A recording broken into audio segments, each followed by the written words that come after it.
Grabatzen ari garen unean arratsaldeko 4:05 diren honetan, gaur hasiko den binakako B serie txapelketako finalerdietako ligaxkako bigarren norgehiagokaren analisia egingo dugu kirolunean. Ongi etorriak izan zaiteztela eskupilotaren beste bideo batera. Jardunaldi emankorra daukagu, orain grabatzen ari garen bideoa binakako B serie txapelketako finalerdietako ligaxkako bigarren jardunaldiaren atarikoa eta pronostikoak dira. Ostean, bi norgehiagoken analisiak egingo ditu, gaur Maiabian izango da jardunaldia,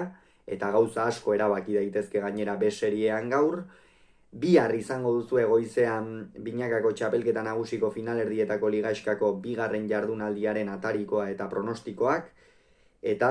horre ere, arratsaldean, Ezkurdiak eta Rezustak, Artola eta Mari Ezkurrenaren aurka Labriten jokatuko duten norgehiagoka horren analisia izango duzu, eta azkenik igandean Lasok eta Iztuetak Peña eta Albizuren aurka jokatuko duten norgehiagoka horren analisia ere izango duzu. Benetan asteburu emankorra datorkigu, gauza asko erabakiko direnak, baina guazen gaurko materian sartzera. Kasu honetan binakako B serie txapelketan gogoratuko dugu sailkapena nola dagoen. Eiguren eta Bikuña dira lider, bigarren postuan Senar eta Eskiroz, puntu banarekin bi bikoteak, aurreko jardunaldian irabazle izan baitziren. Hirugarren postuan dira Zubizarreta eta Morga Etxebarria, naiz eta lehengo astean Zubizarretak ez zuen jokatzerik izan, eta laugarren postuan Salaberria eta Gasku ez du esa, baina Julen Eigurenek ere ez zuen jokatzerik izan, orain bi aste playoffetan Iztarrean arazo bat izan zuen, hasieran Aldagelan sartu zen, azkenerako partida amaitu zuten, baina nonbait ez zuen ongi amaitu eta joan den astean ez zuen jokatzerik izan Azpeitiako aurrelariak. Gaurkoan lehen partida erabakigarria izango da, izan ere, galtzen duenak etxera joateko boleto asko izan ditzake, eta bertan Salaberria Gaskue Zubizarreta Morga Etxebarriaren aurka izango dira. Favorito Salaberria eta Gaskue ikusten ditut, naiz eta aurrekoan Salaberriak sekulako kolpea hartu zuen buruan, oraindik ere ez dakigu nola errekuperatu den, Irai Zubizarreta 2 hilabeteren ostean kantxaratuko da berriz ere. Aimar Morga Etxebarria ez du punturik onenean harrapatu txapelketaren fase honek, eta Andoni Gaskuek lehengo astean partida kaskarra jokatu zuen, orokorrean oso galtzaile ibili zen eta atzean ezin aginduz, baina orokorrean esango nuke Salaberriak eta Gaskuek txapelketaren bigarren zatian gorakada handia egin dutela, ezin da berbera esan Zubizarreta eta Morga Etxebarriaren inguruan, Iraitzen baja tarteko eta Aimarrek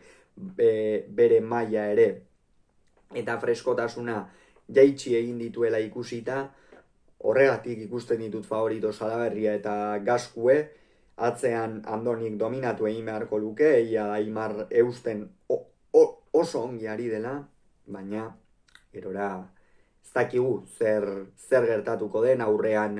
Iraitz ikusiko duean nola dagoen, baina zaila izango da gaurkoan egongo den tentsioarekin, eta partida on bat ateratzea Iraitzek, kontuan hartuta ere zenba denbora daraman jokatu gabe, baina ea zer gertatzen den, hala ere Salaberria Gaskue favorito, eta Eiguren eta Bikuña Senar eta Eskirozen aurka. Hemen Senar eta Eskiroz ikusten ditut favorito, lehengo astean meritu handiko partida atera zuten aurrera Bakaikoa eta Morga Etxebarriaren aurka, naiz eta hasieran nagusi hasi ziren, gerora Beñat Senarrek pilota batzuk galtzearen ondorioz eta Joanes Bakaikoak izandako bolada on baten ondorioz apur bat zaildu egin zitzaien norgehiagoka, hala ere ongi atera zuten gero aurrera, eta hor Beñat Senarri eman genion meritua, buruz eta teknikoki eta oso partida ona egin baitzuen azkenerako. Eta Julen Eiguren izango da beste galdera ikurra, izter hori nola ote dago, beldurrez arituko alda. Garbi dago Eiguren eta Bikuñak irabazi nahi baldin badute, lehenik eta behin Bikuñak erabateko nagusitasuna eduki beharko duela atzean, aurrekoan pilota jaitsi zituen bezala, eta hor Eskirozi min handia egin beharko diola, eta Senar ere dezente behartu, baina esan bezala Senar eta Eskiroz hemen favorito ikusten ditut. Hauxe beraz uste duguna, gero gogoratuko dugu, bi norgehiagoken analisiak izango dituzuela hemen kirolunean. Hauxe esan beharrekoa, hurrengoan gehiago izango duzue, bitartean izan agur.